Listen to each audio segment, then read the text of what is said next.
In a village nestled between rolling green hills lived a boy named Qalbaz. Now, Qalbaz wasn't like the other children. While they laughed and played, chasing butterflies and climbing trees, Qalbaz was often found by himself, his small shoulders hunched and his eyes wide with worry. You see, Qalbaz was afraid of everything. He was afraid of the dark, of loud noises, of big dogs, and even of his own shadow that danced playfully behind him. His world was a fortress of fear, and he was its lonely prisoner. His parents, who loved him dearly, tried everything they could think of.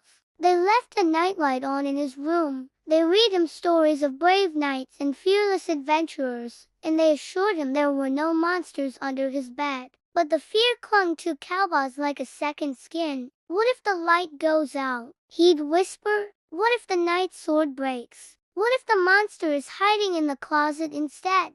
His heart would thump, thump, thump like a frantic drum, and his palms would grow damp. One evening, as the sun painted the sky in shades of orange and pink, Qalbaz's grandmother came to visit. She was a woman with eyes as bright as stars and a smile that could melt winter snow. She didn't tell Qalbaz to be brave or that his fears were silly. Instead, she sat beside him and took his small hand in her warm, wrinkled one. "Qalbaz, my dear," she said softly, "I have a story for you. It's about a place called the Whispering Woods and a magical creature who lives there, known as the Lumina." Her voice was like a gentle melody. She told him that the Lumina was a creature of pure light, a tiny, glowing being that fed on fear. But it didn't eat fear to grow bigger or stronger. It ate fear to transform it into courage. The legend said that anyone who could find the Lumina and offer it their deepest fear would receive a gift in return, a heart free from its chains.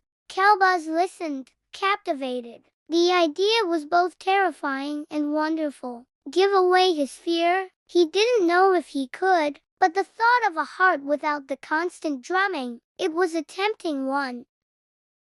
That night, for the first time, a new feeling sparked inside Qalbaz. A tiny flicker of something that wasn't fear. It was curiosity. He lay in bed, the nightlight casting a soft glow on his wall, and he imagined the Whispering Woods. He pictured the Lumina, a tiny star dancing among the trees. The next morning, he made a decision. He was going to find the Lumina. He packed a small bag with a piece of bread, an apple, and his favorite wooden toy soldier for courage. He scribbled a quick note for his parents, "Gone to find the Lumina. Be back soon," and slipped out of the house just as the morning mist was beginning to lift. The journey to the edge of the Whispering Woods was the scariest thing Qalbaz had ever done. Every rustle of leaves made him jump. Every snap of a twig sounded like a monster's footstep. He was afraid of getting lost, afraid of wild animals, afraid of the strange shadows the trees cast. Several times, he almost turned back. He would stop,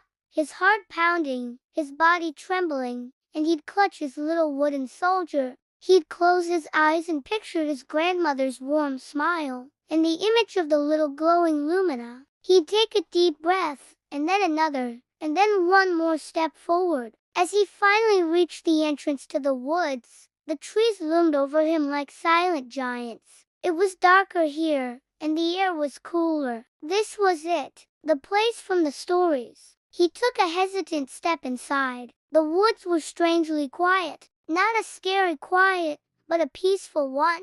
The only sound was the soft crunch of leaves under his feet. As he walked deeper, he noticed something peculiar. The air around him began to shimmer with faint, colorful lights, like tiny floating embers. They danced around him, swirling in gentle patterns. He remembered his grandmother's words, "The Lumina is drawn to true fear." Qalbaz closed his eyes and thought about his biggest fear of all. Not the dark or loud noises, but the fear of being alone forever, trapped inside his own fortress of worry. He focused on that feeling, that deep ache of loneliness. He didn't try to push it away. He just let it be. He opened his eyes, and there, floating right in front of him, was the most beautiful thing he had ever seen. It was a tiny creature, no bigger than his thumb, made of swirling, pulsating light. It glowed with a soft, warm radiance that chased away the shadows. It was the Lumina. The creature hovered before him, its light seeming to ask a question. Trembling, Qalbaz held out his hand. He didn't say anything. He just offered his fear, the raw, honest feeling from the bottom of his heart. The Lumina drifted closer and gently touched his palm. For a moment, Qalbaz felt a strange sensation, like a cool breeze washing over him. The intense pounding in his chest slowed down. The tightness in his stomach eased. The Lumina glowed brighter and brighter, absorbing his fear, and then it zipped away, leaving a trail of sparkling dust that faded into the air. Qalbaz stood there, stunned. He looked at his hands. They were steady. He listened. The woods were still quiet, but now it sounded like a peaceful hush, not a threatening silence. He felt light. He wasn't sure if the fear was completely gone, but it was different. It was smaller. It was no longer a giant monster pinning him down. It was more like a little pebble in his shoe. Annoying, maybe, but he could still walk. He could still move forward. He turned and started the walk home. The journey back was a world apart from the journey there. When a rabbit darted across his path, he didn't jump in terror. He smiled at its speed. When the wind howled through the trees, he didn't imagine monsters. He listened to its song. He noticed the colors of the wildflowers and the patterns of the bark on the trees. The world, which had always seemed so menacing, now looked interesting. He realized the Lumina hadn't just taken his fear. It had given him something in its place. It wasn't a complete absence of fear,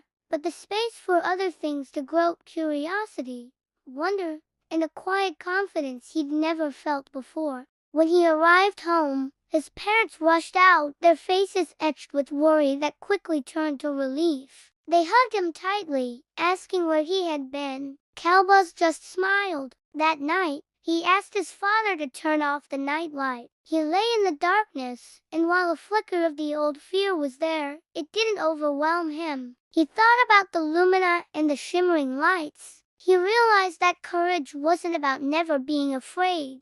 It was about finding the light within the darkness, about taking that first step even when your knees are shaking. From that day on, Qalbaz still felt fear sometimes, as everyone does, but it no longer owned him. He was the master of his own heart, a heart that had learned a valuable secret in the whispering woods, that even the deepest fears can be transformed into the brightest light. And he started chasing butterflies with the other children. Thank you so much for watching. If this story resonated with you, please hit that like button and subscribe for more tales that warm the heart. We'll see you in the next video.